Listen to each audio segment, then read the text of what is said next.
Because it's not like people are planning to watch this.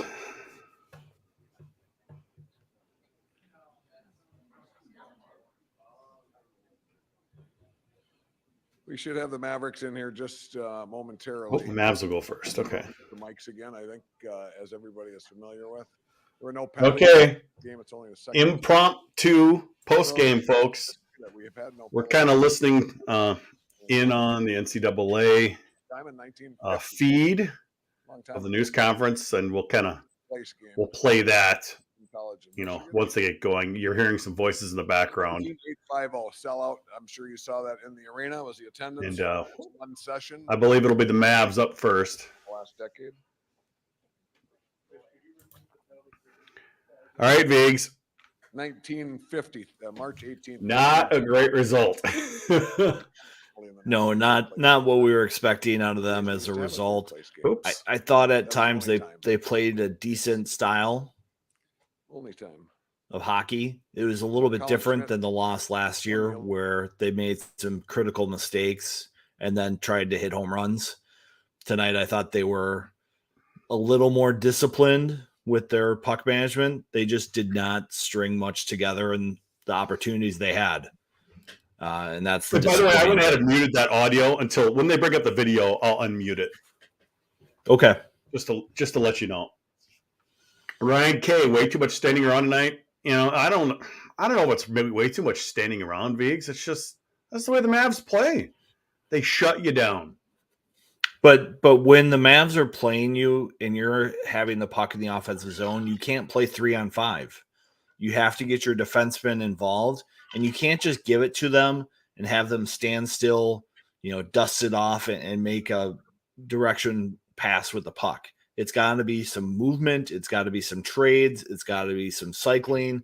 You can't just catch the puck, shift out of the way, and throw it back into the mixer. You got to be a little bit more creative than that because the Mavs are way too good.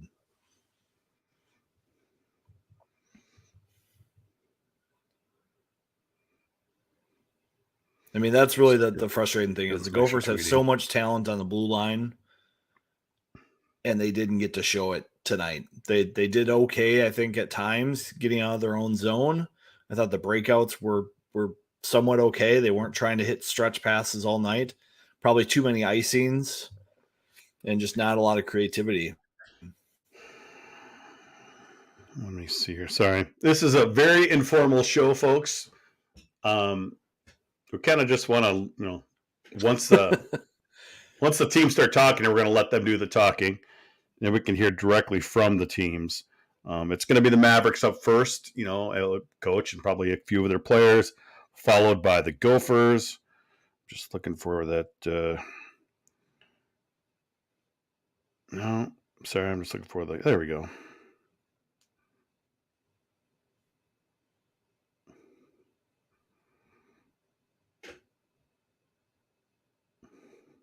Talking to myself, sorry.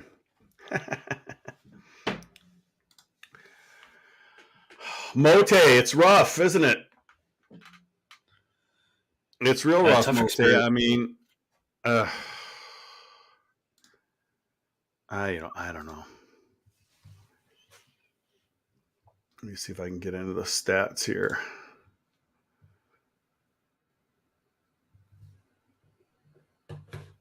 There we go. 17 shots on goal. I'd like to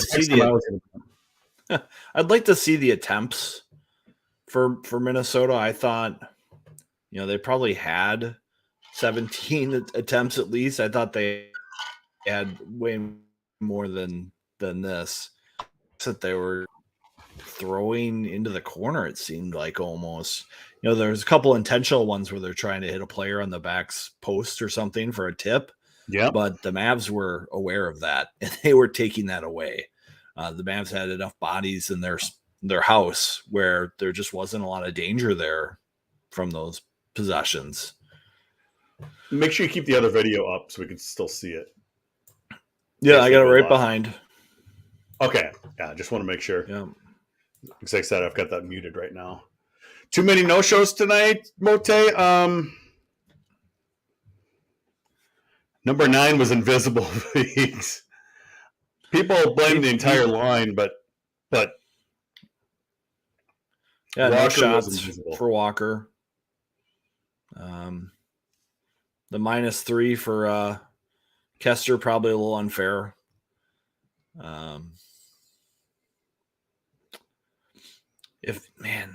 The one thing I was thinking about was if Myers connects on that first rush of the third period and it's tied 2-2, maybe it's a different finish. Coulda, shoulda, woulda. I didn't think the Nelson line was as connected as they had been the last couple games. I thought they worked together well. Here we go. We got the Mavs coming in. Okay. Mr. Oh, you clicked at the same time as you did. You click it. I just clicked it too. You go ahead and unclick it. Coach, congratulations. And maybe after you take a sip of water, you can kick us off with your thoughts on the game, please. Yeah, first of all, not exactly the start we wanted. Giving up a 2-0, but kind of hoping Dryden was going to be able to pull the bacon out of the fire, and it didn't happen. They got off to a good start. We had talked about that being a very important piece for us, and I thought we played a good first period, even though we were down. And it was really the guys did a really good job of just sticking with it. There wasn't a lot of panic on the bench or in the locker room, and they just, as they have this entire season, they stuck with it and they were rewarded for it. So it was a good effort for us, and we're excited to have an opportunity to play for a national championship. Take your questions for the players, please, Jess. Jess Myers from the Rink Live. Dryden, when was the last time you faced a 2-0, and does your D say any kind of apology to you after after things go terribly wrong there? I couldn't tell you the last time I probably faced a 2-0 in a game. Wish I could have come up with it. I think we do enough of them in practice, but yeah, it is what it is. Puck took a bounce. All that was really going through my head was, that would have been a huge save if I would have made it a momentum builder, but didn't really seem to matter for the guys, and we stuck with it, and eventually we were rewarded. Okay, right here in the back. Nathan Strauss, Extra Points. For any of the players, it seemed like half the town of Mankato was out in the stands tonight. 1,000 miles from home. What did it mean for you guys to have that many people in the stands cheering you on? Reggie. Yeah, that was awesome. Mankato is really not obviously as big as a city as Minneapolis, so it's great to see the kind of turnout that we had for us, and it means a lot. Even when we first got here, walking on the red carpet, it kind of gave us chills seeing all of our fans and family there, and it was really something special. So I know we built a lot of energy off of that. Benton, what was it like out there tonight? Yeah, I mean, like Reggie said, even from coming in on the red carpet, you could see there was a lot of energy there, and a lot of it was from Mankato fans, which was really cool. It was nice to kind of have them there in the corner. Just, obviously they're loud and stuff, and having the band there, it was a really exciting atmosphere for us for sure. Coach Hastings, you high-fiving anybody on that red carpet? You know what? I found my wife. Yes. I did. So it was, you know what? This has been impressive, just really from start to where we're at right now. I want to thank Boston. I want to thank the hosts. It just being back, when I heard the crowd being announced at 17,000 plus, all these young men having an opportunity to play in that type of environment is something pretty special. And it's nice to be a part of this as post-COVID and have them have an opportunity that they have. Okay. Jason Scales with Inside Hockey. I believe that was the first time you guys have trailed in a while. I know it's the first time in the tournament that you've been behind. What was that like, being behind? Who's that for? Players, any of them. Dryden, you want to talk about that? Yeah, I mean, I think the last time we were behind was probably Bemidji in the conference championship. So, but it's not like it's unfamiliar to us. There are plenty of games this year where the other team scored first, and we still had to find a way. So, we're a mature group, and it doesn't really seem to matter to us whether we're up or down. We kind of keep fighting and keep playing our game, and eventually we get rewarded. Okay, Ryan. Hi, Ryan Kennedy from the Hockey News. Question for Reggie. this team, you really play like a team.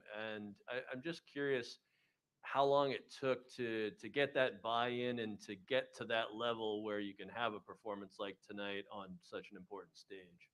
I think it's right when you step foot on campus. Ever since Coach has been here in Mankato, he's built a great culture of family, team first. Anything that gets thrown our way, you're gonna put the team first. We don't have one selfish guy on our team, so that's just kind of our mo. Who's ever playing great that night is gonna get some more playing time maybe than the other guy, and the other guy that's not played as much is still gonna be cheering us on and staying positive. That's just kind of what our culture is. We before me, so I think tonight we didn't have the start we wanted. I think everybody just kind of bought in. We looked at each other, and we didn't want their season to end tonight, so we knew it had to be done. Okay, Rep. Tim Rapley from Flow Hockey. This is for Reg. The wraparound goal. I understand that Elk River, that's a big deal. You can earn a breakfast for a wraparound goal. How long have you been practicing that? And have there been any happy meals in your life for a wraparound goal? I feel like you've talked to my dad about that, actually. Yeah, it's funny you bring that up because when I was younger, every time I would score a wraparound goal, my dad would take me to McDonald's and I'd get a Happy Meal. So I've been working on one for a while, and it's pretty cool to see it work on the big stage. And I mean, like I said, ever since I was probably 5, I've been practicing wraparound goals, and it was able to pay off tonight. So it was pretty cool. Wraparound goals in McDonald's. Who knew, huh? Yeah, all right. I like it. Mr. Long. Yeah, pretty good night for Elk River. Yeah. Chris Long from KSTP in the Twin Cities. Benton, I'll ask you to just speak on behalf of the defense. Except for the one hiccup, you guys threw a blanket over a incredibly talented team. We could see the frustration. What was the thrust of what you guys are trying to do to keep them from having any chances? Yeah, I mean, I think when you look at our defense, it's not just the 6 guys that are, labeled as it on the score sheet. It's a team defense. I thought our forwards did a really, really good job of coming back on the back check tonight and picking up late guys. And that allowed us, stay up on our gaps and force a lot of dump-ins rather than rushes, which, is something we kind of pride ourselves in, trying to end the rush at the blue line. And, I think we did a good job with that tonight. But like I said, it was definitely a team effort on defense, starting with Dryden in net and working our way out. Mr. Powers. This is a question for Dryden, for John Powers, Boston Globe. As satisfying as it is to get to a championship game, how much is it also to beat the Gophers to get there? Because if you look at over all the decades, they're the first team people, especially outside Minnesota, think of. Yeah, for sure. Like you said, they're the first team people think of, and they always will be. But yeah, I think it's just kind of a cherry on top to beat them. But it didn't really matter who we were playing tonight. We played the way that we wanted to play, and we're confident that anytime we do that, doesn't matter who's on the other side, we're going to come out on top. Okay, Ed, and then Josh Vina, and then we'll come back to you guys. Following up on, Could you identify yourself? oh, sorry, please? Ed Trefsker, USCHO. Following up on limiting offensive chances for the Gophers, how did your neutral zone play and defense build your offense for the players, especially Benton and Reggie? I mean, I think you could see the ice was a little bit chippy out there. So going into the game, we just kind of had a mindset of using as much banks as we could and getting pucks deep. I think, the simple play was definitely the right play tonight. At times, you don't want to get too flashy, especially when the puck's bouncing out there. So I think that was big for us tonight, was just using our indirect chips and stuff and getting letting our forwards get into the offensive zone. And that's kind of where we got our bread and butter tonight. So. Okay, Josh Vina. Josh Vinoshuk, College Hockey News. This is for any of the players. So Coach was talking about, your response to giving up the early lead, but I feel like after what you guys went through with the CCHA tournament, that it's kind of like, you've been through that adversity before. So like, I don't know, like what was it like for you guys? I mean, I feel like you've already probably gone through the most adversity you're going to face. Benton, you want to tackle that one? Yeah, I mean, I don't think you'll ever see something like that again in college hockey. So, I mean, that's definitely an event that, can prepare you for just about anything, whether that be in hockey or life, I guess. It was, we were pretty calm in the locker room, especially after the first period. We got a lot of vocal guys like Furry, Wyatt, Jack.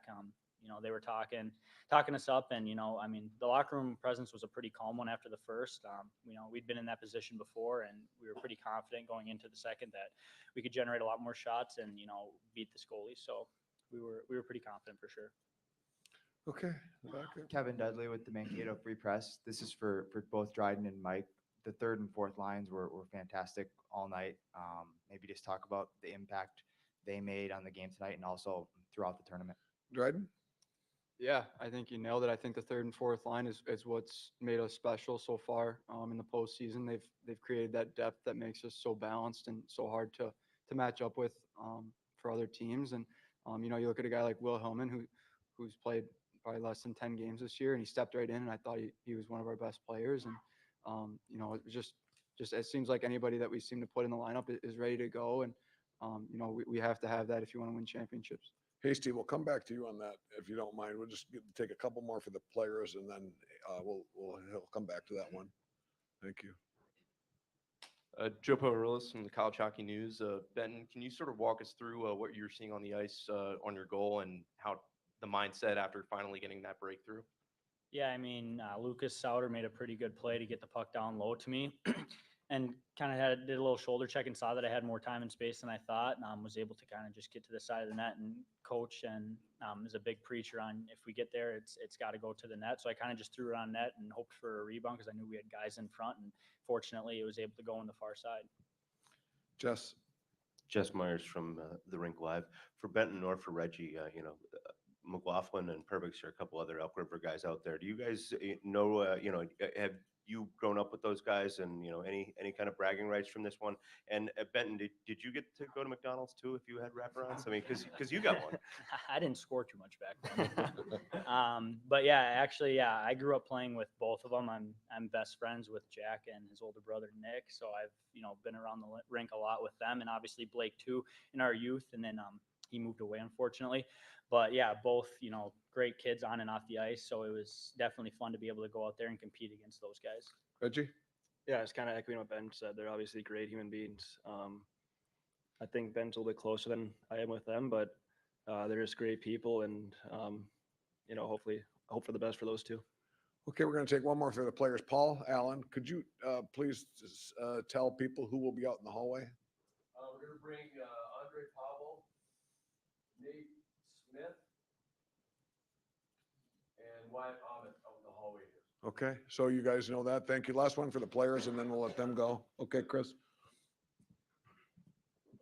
Chris Long, KSTP TV. Dryden, you get so laser focused on the task at hand. You guys are thinking nothing but Gophers. Have you, in the last 20 minutes, stopped and thought about what's going to happen Saturday night, the opportunity you guys have earned for yourselves? Yes and no. I think, it's crossed my mind, but at this point right now, I'm just ready to get back to the hotel and kind of enjoy this one and see my family and stuff like that, and then wake up tomorrow and get focused on that Saturday night game. All right, guys, thanks very much. Congratulations. We'll let you go. We'll see you tomorrow. And Hasty, can you go back to the third and fourth line question to be start, and then we'll just get into your questions. Yeah, I'll echo a little bit of what Dryden had said on, Andres Pavel and David Cillier have been impactful players for us over the last month.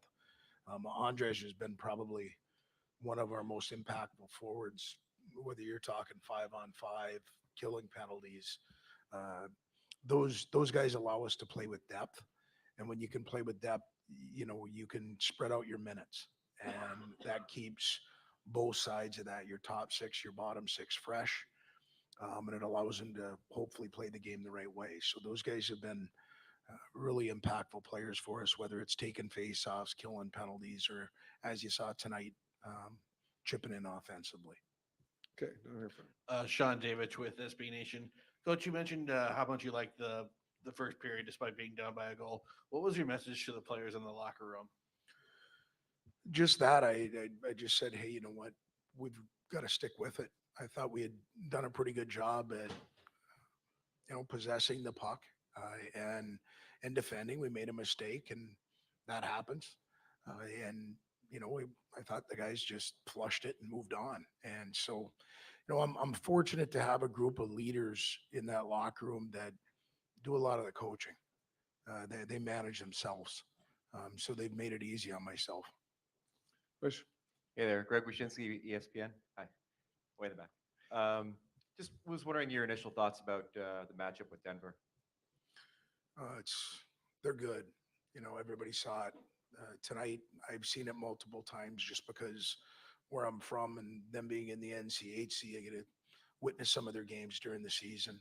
They're deep, they're talented, very good goaltending. I think they're about as thorough as a coaching staff as there is in college hockey right now. And so to me, it's going to be a difficult task. But as Dryden said, you know what? We'll get to that when the sun comes up tomorrow. We're going to try and enjoy this one a little bit. It's actually tomorrow right now, Hasty. I just saw that.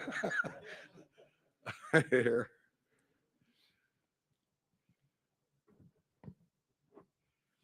Anthony Travaglia with College Hockey News. After they got that first goal there, it seemed like your defensemen were more engaged, more active. You know, Benton gets down low, he gets that goal. Was that kind of by design, or that just something that, you know, they saw going in the flow of the game and just, you know, took upon themselves to be more active?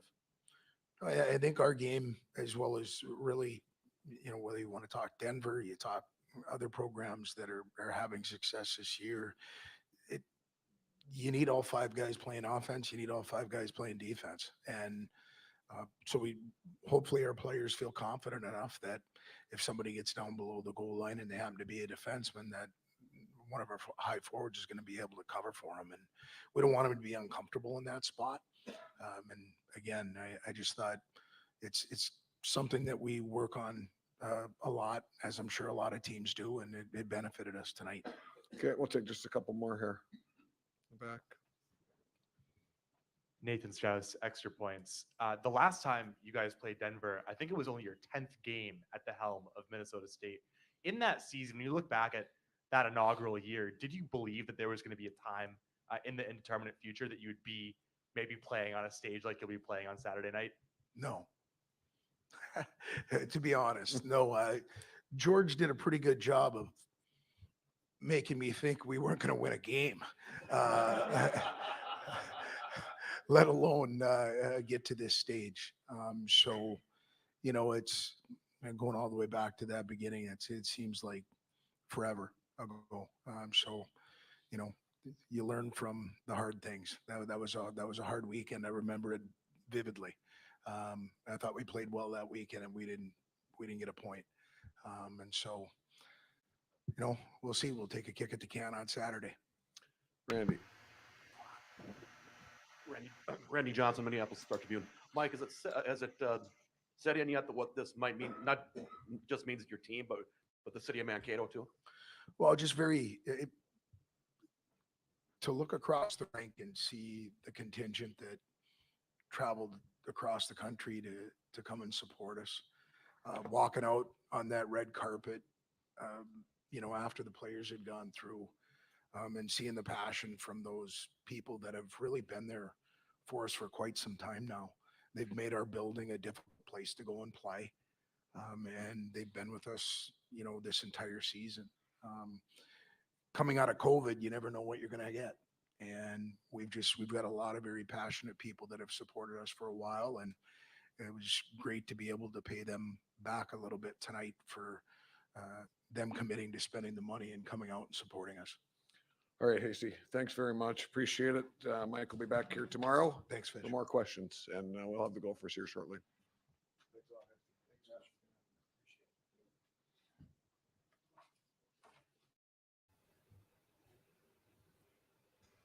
I am muted. We'll keep monitoring that for when the Gophers come back. But Vigs, Mavs in the final game. And, you know, I said on Twitter, it was a carbon copy of last year. I know you don't feel that way, but, you know, besides the 2-0, Minnesota didn't really put out an offensive threat, at least in my mind.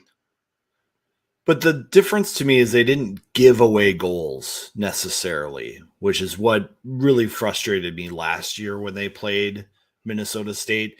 They gave that away first goals. Goal, really, I think Close should have had that one. That first wraparound. Close got outplayed, but they weren't giving away goals. They weren't giving away rushes. it was a different kind of game. It was a game where Minnesota got outworked in front of their own net. They got in situations where their shifts got overextended. They got in situations in the offensive zone where they couldn't do much with their possession. And so I thought it was very different kind of game. Time to hit the portal. A tall goalie. Well, I mean, yeah, the funny thing is about that is I thought LaFontaine was very susceptible to that as well. Yeah. But the Mavs exploited it tonight.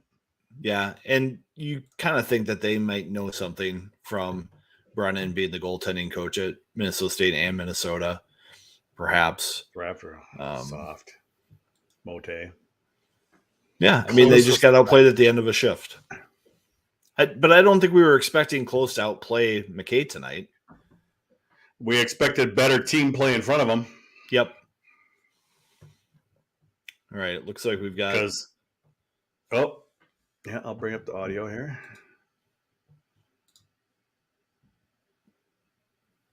Come on.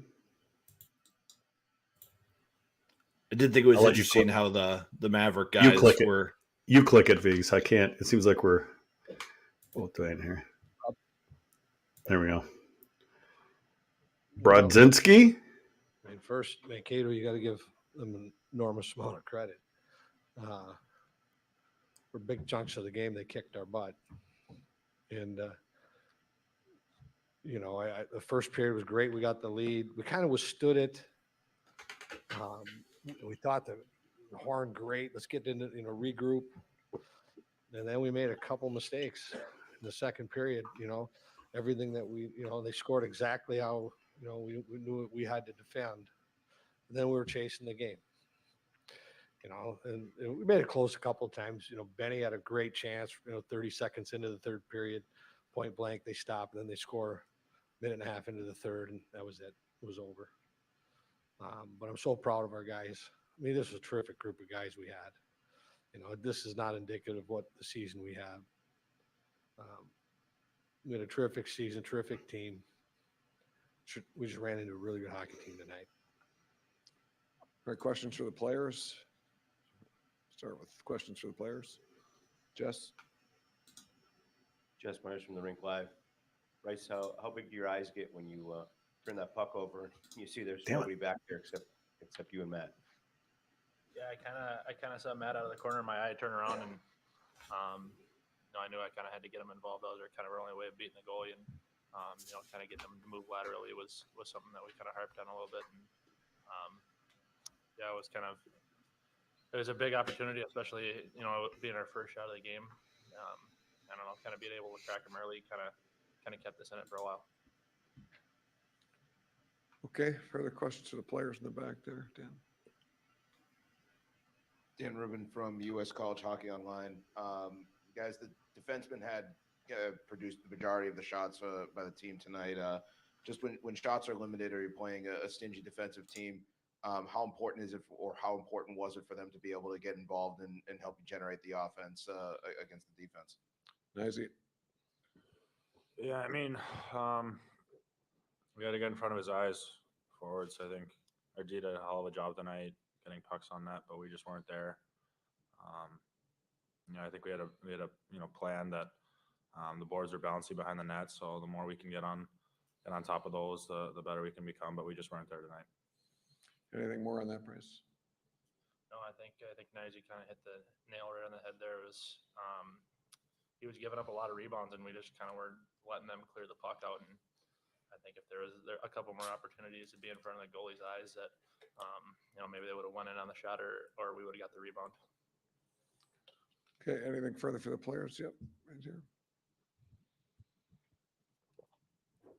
Yeah, for either players, Josh Seawing, College Hockey News. What exactly changed, it seemed, in the second period? Was it just the momentum swing, or was it just an adjustment that Minnesota State had?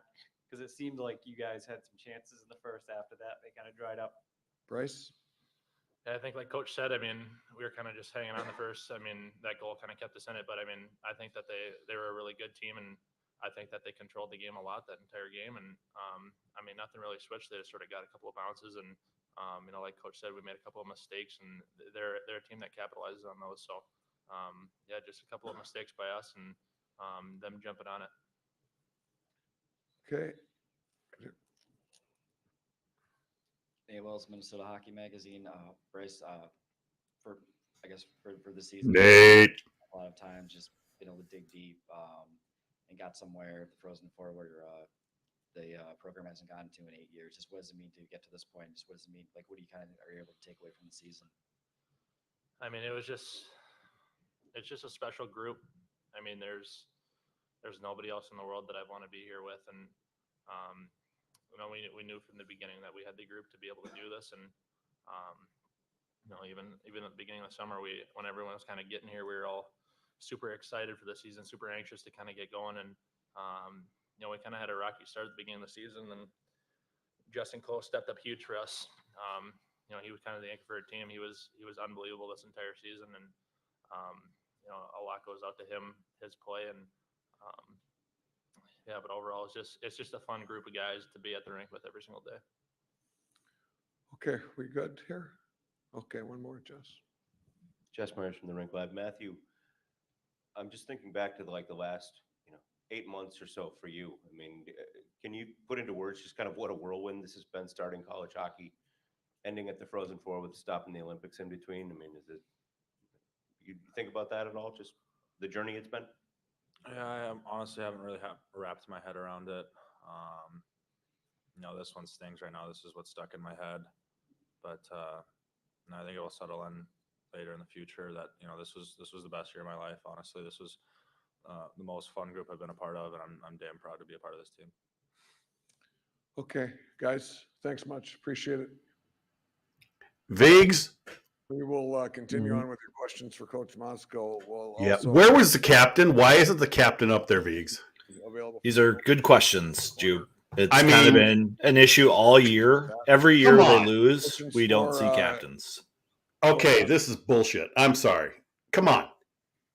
Captains are supposed to be leaders. They're supposed to come and talk. Sorry, I just had to interject there. This is ridiculous. A goal at the final. How much does experience being here help? Well, I'm sure it does for them. I know we gained experience last year in the tournament, you know, and to be in 2 region finals and then pop our ticket this time. They're just a grizzled old veteran team. I mean, in every position. And you know, and I was okay with it at the end of the first period. I mean, I'll just go to that. But then they're you know, and what their top guys really didn't, you know, hurt us. I mean, their glue guys on the other lines kind of created some things for them that so because you knew no matter what, whoever plays them, you're gonna have to weather some storms, and we were doing it to that little spurt in the second period, and then it was not a fun game for us to chase. And their experience, I'm sure they're just an old grizzled team, and exactly how we watched them play in our film breaking down is exactly how they played tonight. That's exactly how they're going to play on Saturday. Okay. Okay, Dan. Dan Rubin from U.S. College Hockey Online. Coach, the other day, both coaches, you and Coach Hastings, talked about full sheet play. What was it for Minnesota State that just kind of presented to Minnesota to play up into the neutral zone, into the offensive zone that they were presenting, that was just difficult to get in front of? It's their forecheck. You know, they put on they're relentless on the forecheck. We felt we had they're going to hem you in, but we got free the one time, and in the first, we thought we could get behind them a couple times. You know, you spend time defending in your zone, and then you ice the puck, or we dump it, and then we'd have to change. There's just too many minutes of that too much time like that, where you just spend your time defending, dump, and then you got to change. And their veteran defense, they do a very good job breaking the puck out. And, you know, we had a few spurts handful of spurts where we were able to, put them in their own end, but not enough. Peterman. Chris Peters, Daily Faceoff.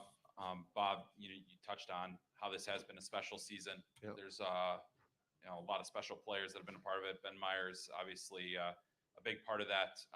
What's it been like to coach him this year, and what are you going to remember most about Ben? I mean, he's just a rock star of a human.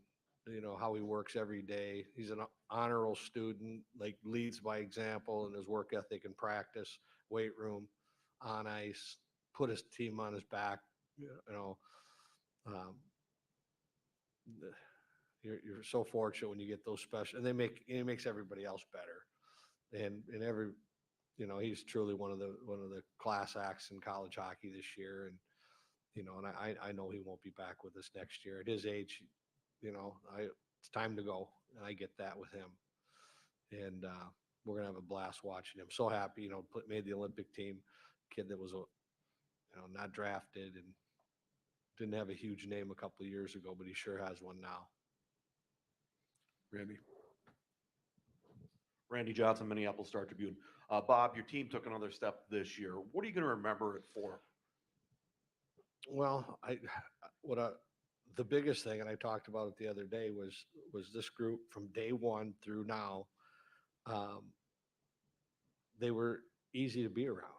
I mean, they when you go through a season, I mean, it's like raising kids. Every once in a while, you're gonna bump, you're gonna buck horns, and we had a little bit in the middle of the year trying to get over the hump, but really, when you look back, it was probably minor.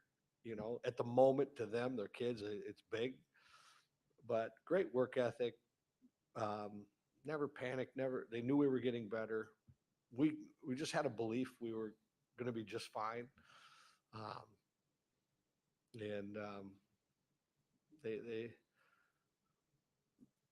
They raised the bar, and I think they also, because of their work ethic and how they competed, you can't fool Gopher fans. They got behind them, and they knew that this was a team that they like to cheer for. That's why tonight stings, because they were a special group. Okay, we good? All right. Coach, thanks very much. Appreciate it.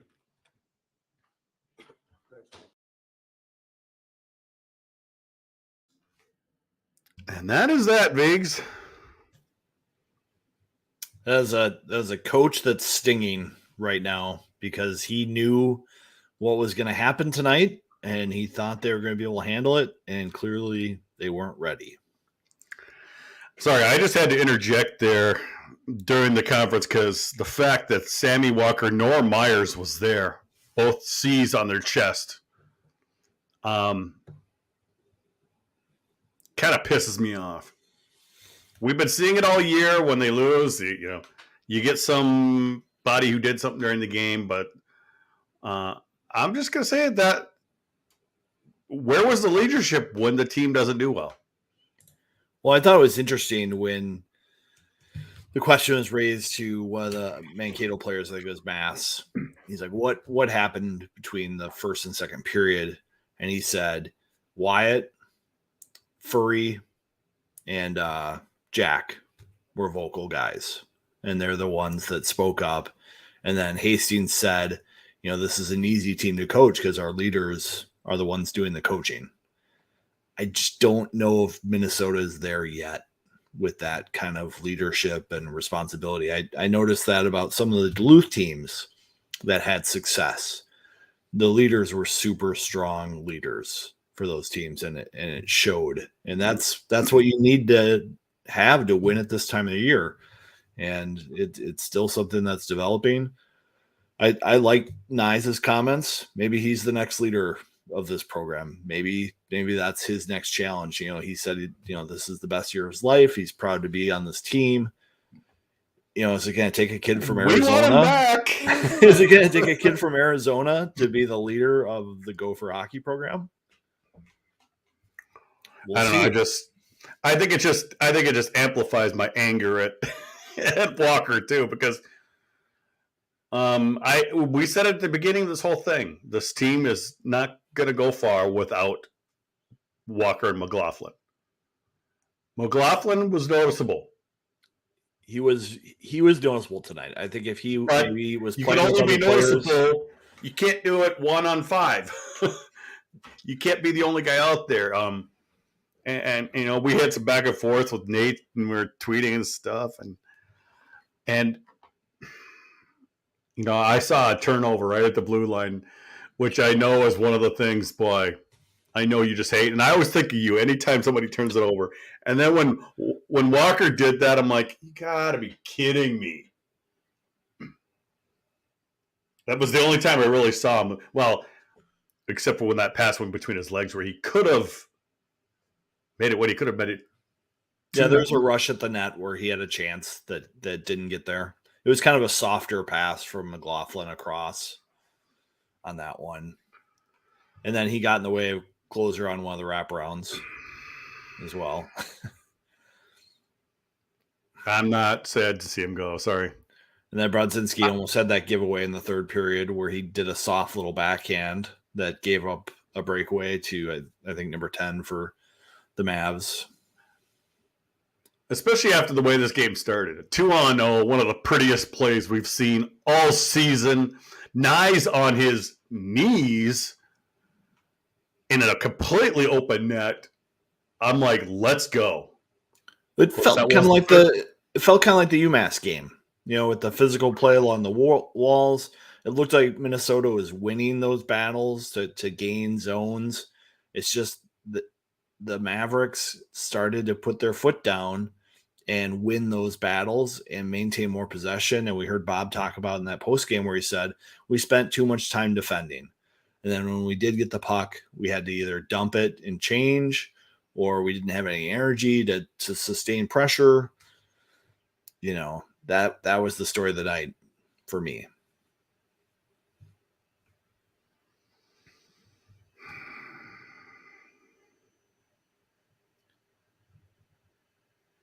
Really tempted to go back and look at my Minnesota in-state record last. Oh boy, was it? Are we 8 years now? It's not good. No, it's not. And at least the games against, you know, some of the other teams have been competitive. But these last two on a national stage with Mankato have been embarrassing. I mean, just embarrassing. I'm sorry. Yeah. And that's why I say it's a carbon copy of last year. They could do nothing offensively. But they weren't turning the puck over. They were losing possession as part of their offense stalling out. So it's a little different to me. I do see some progress in the process. I get that the result is pretty much exactly the same, but I think the process was a little bit better. I did see some people critiquing the coaching a little bit. There wasn't any power play opportunity tonight, so that is kind of out the window. But I think Walker would have been more effective on the wing. 3 total power plays in 2 games today. All the first game. People were making a beef. You know, the Michigan fans were not happy because, I'm like, well, that's what the Big Ten championship game was like. I mean, it was very similar. Mm-hmm. A couple like the slew foot, I thought, ooh, that should have been called. Well, I thought the Gophers could have been called for some of their stick work. Like there were some slashes in the hands and stuff. Mm-hmm. I think I saw Bros and Pitlick a couple times. Pretty good slashes that weren't called. You know, I'm kind of okay with that. Oh, Mote wants me to put this one up. Simple analysis, we pooped our breezers.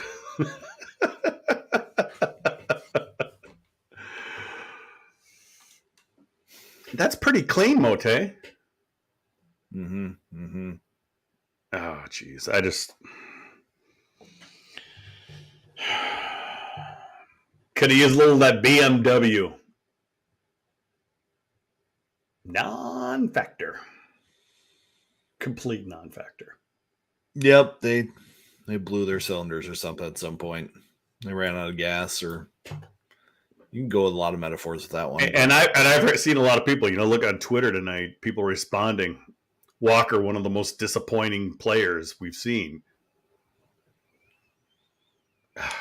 I just think he was miscast. I mean, he is a Wes Walls. He is fast. He is really good on the penalty kill, and he should be on the wing where he can be dangerous because of his speed. He's not a playmaking player. He doesn't move the puck quickly. He doesn't create offense. He's really dangerous on the rush when he gets space, and he's really good killing penalties, putting pressure on players. I think I'm with you on that. There's too much responsibility on him. And I don't think he was a liability tonight like he was last year in the game, but he was invisible. I don't know what's better. I mean, okay, if you're not playing that well, that's where you lead off the ice too, Viggs. And the fact that we didn't see him in that post-game news conference as a 3-time captain, we don't big ever thumbs down. We don't ever see him in those situations. So then why is he wearing a C? Because the players like him. He is pretty good in the soft interactions with kids and crowds and stuff. He's just not a hard leader. If you know what I mean. So I would have taken Justin Kloos 100 times out of 100 as a leader. Oh, I would too. Then Walker. Yeah. This team could have used a Justin Kloos. It's disappointing, Biggs. Super disappointing. No, we just got to hope if the Mavs win, they don't turn into the Bulldog fans like they did if they won a title. Oh, we know what's going to happen. I kind of think they're going to be the favorite for me going into the final after watching those 2 games today. Maybe there'll be some penalties called. Maybe there'll be some penalties called. I know Cappy was saying like no penalties or power plays or any of the Big Ten teams. I'm like, I didn't see anything the Mavs did to justify it. And like you said, it looks like Minnesota probably got away with more than anything else. Yeah, I mean, maybe there's some stick work that you could have called, but I didn't see anything egregious where I was expecting at all. It wasn't like that Michigan-Minnesota Big Ten title game. No.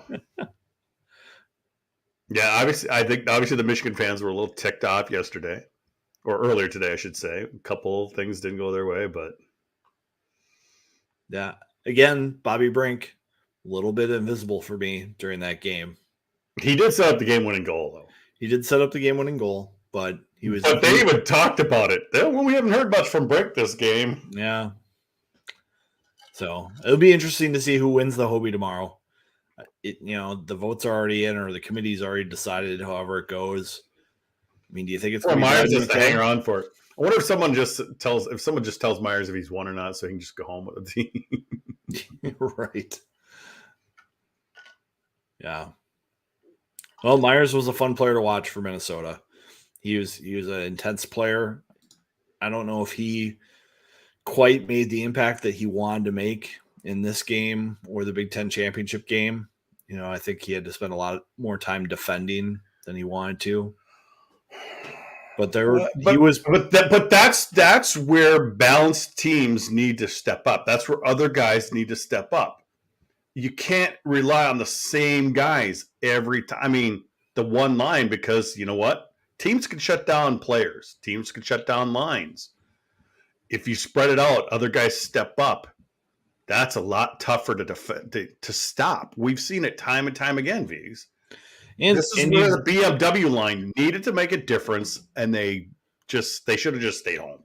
And you need to string pressure together from one shift to the next. And I don't know if we ever saw that from Minnesota tonight.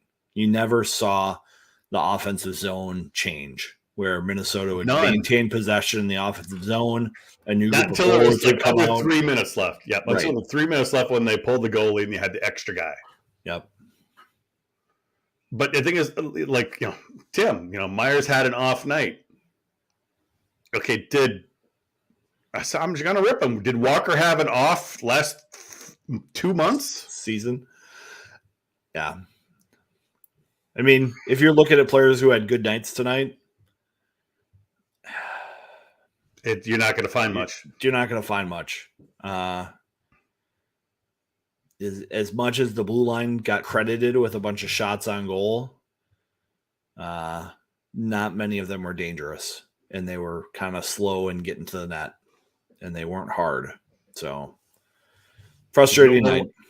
A frustrating night. Started off well, beautiful play. First shot on goal, it goes in. But Myers had one go, underneath McKay, his inside pad, and goes out the other side. No, that was very unfortunate. People might have said, "Oh, Myers had an off night." Sorry, he scores that goal, it's a completely different game. But the leaders didn't show up when they needed to, and I'm just gonna keep saying it, Vigs. Sorry. Well, but you know what? We'll be back for the closing podcast this Wednesday. We can get more of our grievances out, Vigs. Anyone else have any questions before we shut this down? I kind of think this team will be back in this situation. I think they won't have as many departures as maybe some are speculating.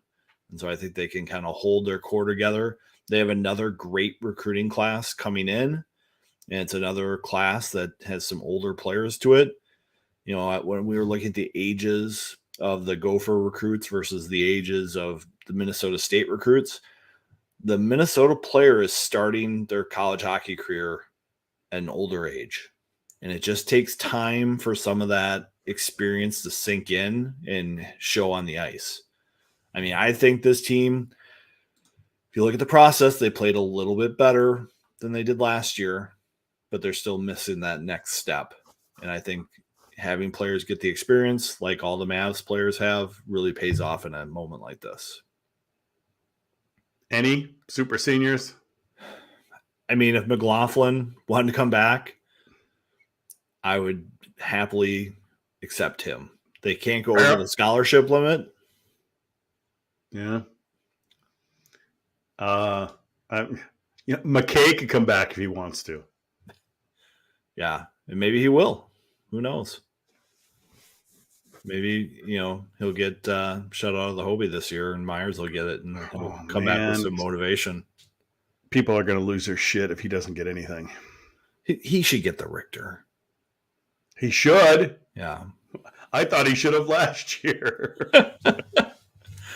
Last year, I thought there were arguments for him not to get it because the schedule Minnesota State played last year was not nearly as good as it was this year. Minnesota State played a great non-conference schedule this year.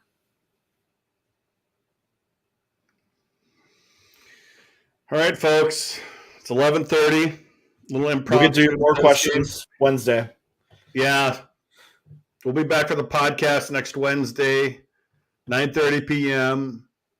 Thanks for tuning in for this little post show. It was mostly, the coaches talking and the players talking, but we figured out the technology to do that since most people don't really have the access to that. So we're glad we could bring that to you and you could listen and to the coaches and the players' reactions for both teams. So it was nice to have that, Vig. So it was nice that you could do that for us. Yep. Anything else, Vigs? Just too bad. Yeah. This is a really talented group. I think it's disappointing that they didn't play a better game. But that's Mankato. They shut you down. Yeah, Mankato's a great team. So I look forward to seeing them take on Denver this week. That'll be a fun one. All right, folks. Thanks for tuning in. Have a good one.